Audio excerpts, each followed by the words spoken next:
Nuremberg Tech TV 2024, the digital format of Nuremberg Tech. We are here at Lindnerhof with Jakob. Jakob, nice to see you, nice to meet you again, my friend. Nice seeing you. Welcome at our booth. Your booth is big, you know. Yeah. We see the transition the last 2 years from the wooden booth to the mixed booth last year, and now the complete finished Mela group. Tell us something about that. Yeah, it was about time that the child gets a name. So previously it was like, okay, the group or MBS groups are only internal denominations for that whole story, and then I think it was in November, October last year where we did a so-called rebranding exercise, and and this is what came out, and it's pretty impressive, I believe. Yeah, cool. So, Jakob, please tell our viewers who you are and what is it about the legendary Lindnerhof thing. Yeah, the legends. Yeah. So it's I'm Jakob. I'm the CEO of Lindnerhof. My background is I have been in special operations forces of the German army, and then afterwards I did did some studies to earn money after the action part, and then I ended up being CEO of that beautiful company. Great. And it's just it's super impressive, super exhausting, but it's fun also. And funny that you mentioned that it's you call it the show or exhibition. It's like a family visit, so we call it the family visit here, because you meet all the old dudes and old friends and stuff like that, and you chat, and I could chat for 24 hours on that show. And your booth is crowded all day long, so it's amazing. We just can use footage from your 3D to show the booth, because with so many faces we have to blur it. We would work forever for this video, so that's amazing. It is like it is. Maybe because of you have the beer at 2 or 4 o'clock every day. Yeah, for sure. For sure that helps. So we are here to show some of your products. So I think one is explained from you, or you will do that, and then later we'll get Björn here to get the second thing. So just go ahead and do your thing. Show me what you got. So the first thing we need to raise is we have a partnership with a company, Edelried, the name is. So and the relationship is like we handle the sales in terms of military and law enforcement sales, and we deliver the ideas for products in terms of like tactical environment, tactical use, and they do the products. And so this is just for the background, so why you see climbing style harnesses here. And the challenge is always to get the plate carrier and the harness working together, exactly. Right? Yeah, that's a challenge. So of course you can do, I don't know, all types of harnesses. You know, the PPE, personal protective equipment, you might know from like guys that service like windmills or power lines and stuff like that. So it's always bulky equipment. Okay, on the one hand you're safe, but then still you block your environment. You don't want to have that. And so the challenge is, as you said, how to integrate it. And most of the guys, and I belong to these guys, we were reluctant of using chest harnesses in the past because we thought, okay, you don't need it really, but the reality is different. So why is it important to cover also, protect also your upper body? Is because as soon as you add weight to your upper body, the center of gravity moves up just by nature.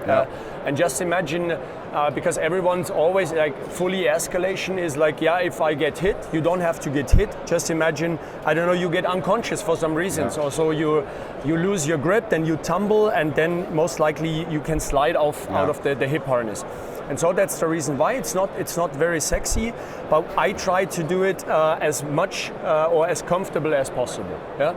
And what we turned out, so we start with the chest harnesses. So we have one fully integrated version, means that you need to have a Lindnerhof plate carrier, and then it's fully integrated, and you have a very high fixing point. I need to stress that. I will come to that word later on, why it's important to have a fixing point. And for whom or for what use case I do this, do recommend this? For just imagine, you are on the team and you have to do like, I don't know, once or twice per week, every week you have to do rope work.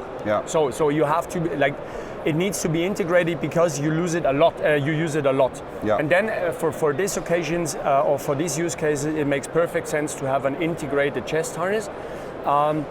because you don't have to take it on, take it off all day long, so you wear it on normal duty, and then you need it anyway. So in that use case, it makes sense to have an integrated chest harness. To get used it, having it on all day. Exactly. Yeah. And plus, where it also makes sense, you have a rather high fixing point, and then it makes sense if you have like heavy load on your back. I don't know if you're a breacher, doing high altitude breaching, and you have the ram on your back. Yeah. For instance, with the other product, our heavy load carrying system on the back, that makes sense to have a high fixing point. Yeah? So, and then that's just half of the truth, because there's others, and I don't want to tell the customers, listen, you can have an integrated chest harness, but then you need to buy my plate carrier. Yeah. Of course, I should do that to add sales, you know, but I don't, because it's only half of the truth, and there is other use cases, and for other use cases, this one is designed. So we call it the quick drop chest harness, and you can integrate that in literally every protective vest. So it consists of a rear part and a front part. The front part you can stow away in, I don't know, multi-purpose pouches or in your leg pockets and stuff like that, and the rear part, you just attach it, for instance, with back-to-back Velcro. Yeah, on the shoulder, so you have the buckles ready. Exactly. So and it doesn't block any opening mechanism. Like emergency, if you need to drop off the plate carrier for reasons, or you have a medical incident, you need to get rid of the plate carrier, it doesn't block. You know. So with the fully integrated version, of course, a chest harness needs to be closed to fulfill its purpose.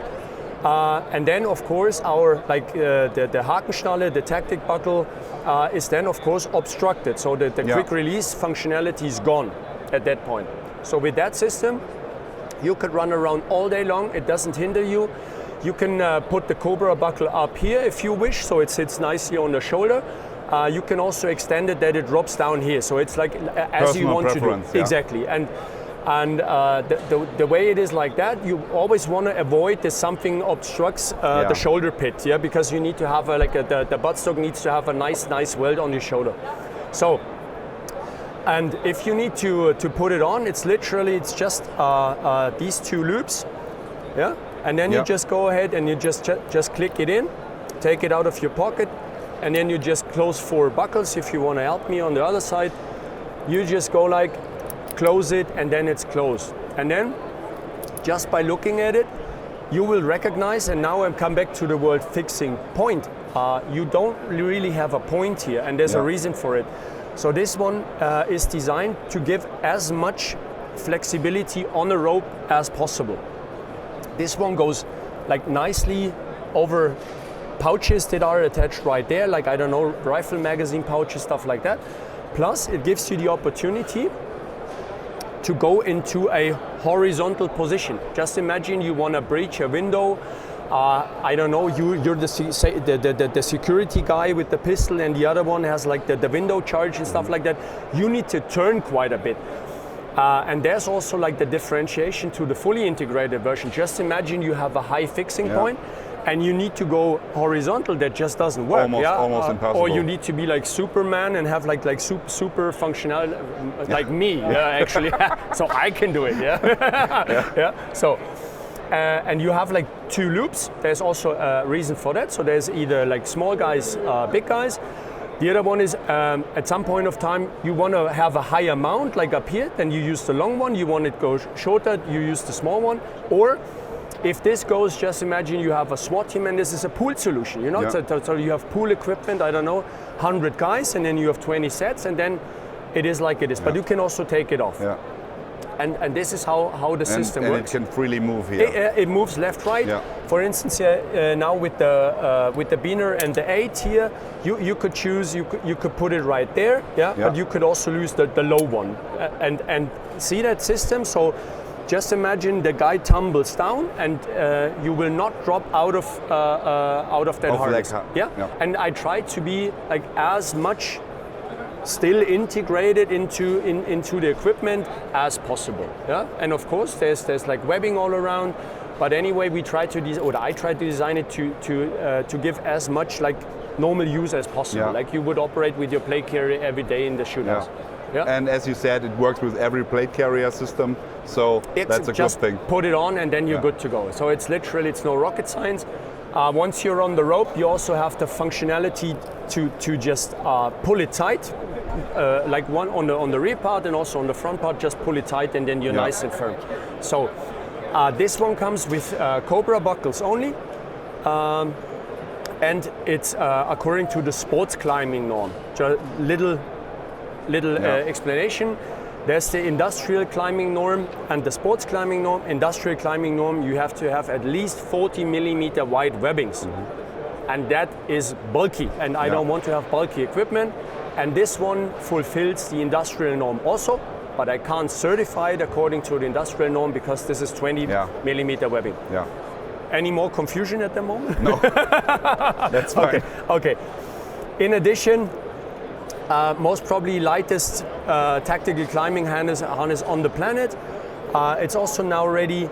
You have a slider here. You can cover this fixing point. All our fixing points are in a light gray shade, so you don't, like in low light situations, you will always find your fixing point because it's a different color compared to the rest. Comes in 3 different colors: black, coyote, and the Ranger green. It's an asymmetric cut, so you have the buckle on the right side, because what I hated the most is when you have the buckle centered and the fixing loop is like 5 centimeters to your left, and you go on the rope, then the whole pants are turned, you know, and then the holster moves, and that's just crap. And so it's asymmetric. It sits on the right side, and this little slider here covers the fixing point. And of course, molly and super stiff, and you can attach all kinds of pouches. We just kept this clear for better visibility, you know, not to obstruct this with any. So, and with the leg loops, you just slide them through, buckle them up, and then you're good to go. What I really like is that they don't need a body to take it on and off, so you just have to prepare the backside, and then you put everything in the pocket and have it ready in a few seconds. That's a nice one. Yeah. Cool. Yeah, you do the adjustment once and then you're good to go, and it just click and then you're ready. So it's literally, so we tried it, I guess you're on a rope like in less than 2 minutes if you know what you're doing. So next product would be the Beast, I guess? Yeah. Presented by the Beast? By the Beast, yeah. So we need Björn in front of the camera. Where is he? Yeah, Jakob, thank you very much for your time, and we get Thanks Björn for stopping here. by. Okay. Yeah. Bye. Now we got Björn here from Lindnerhof Taktik. Björn, nice to meet you. Nice meeting you too. You lost a little bit of weight and biceps, right? Yeah, unfortunately, but I'm working on it again. That's good. Hey, you got a cool new product here that we want to explain, and I think the Beast should be the one presenting the Beast. So go ahead, please. Yeah, right. We call it the Beast. So it's a heavy load carrying equipment device, and it is actually a backpack configured to carry all kind of heavy loads. So, for example, here, this is a mock-up of the grenade machine gun, which is used by several armed forces, HK, on the other side of our booth, 40 millimeter. And so quite heavy. You can disassemble the barrel, put it into this kind of bag, and put it onto the Beast. What makes it unique, the Beast, is that we are working with these base plates. So we've got 2 base plates at least. One modular version, which you are holding here.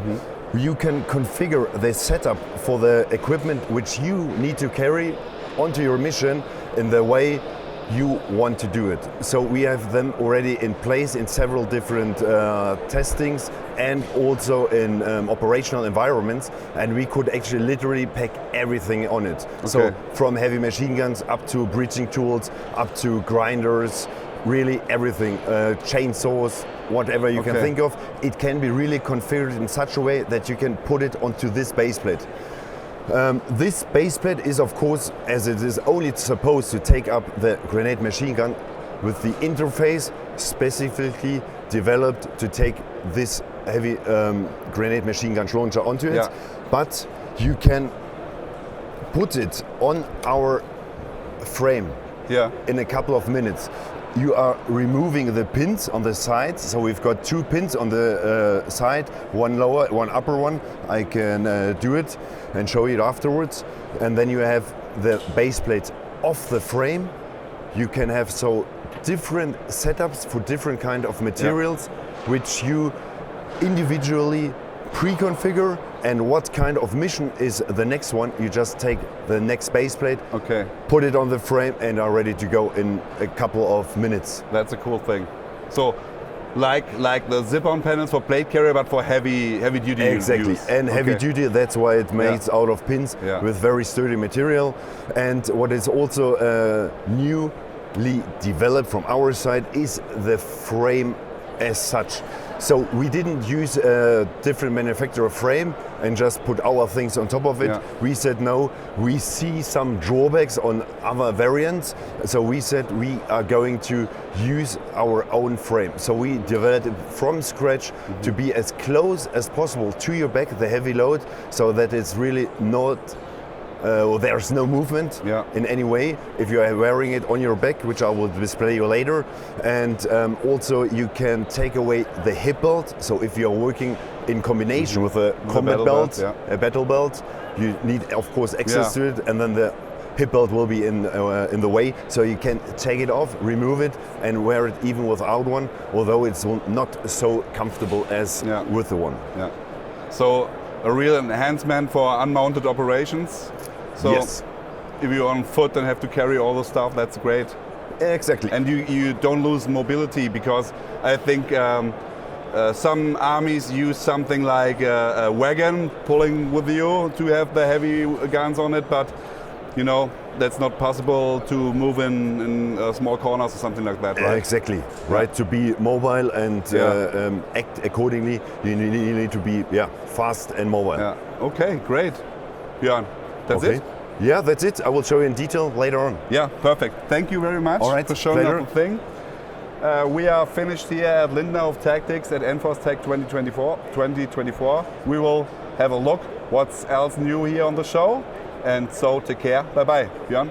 Bye-bye. All right. Bye. Take care.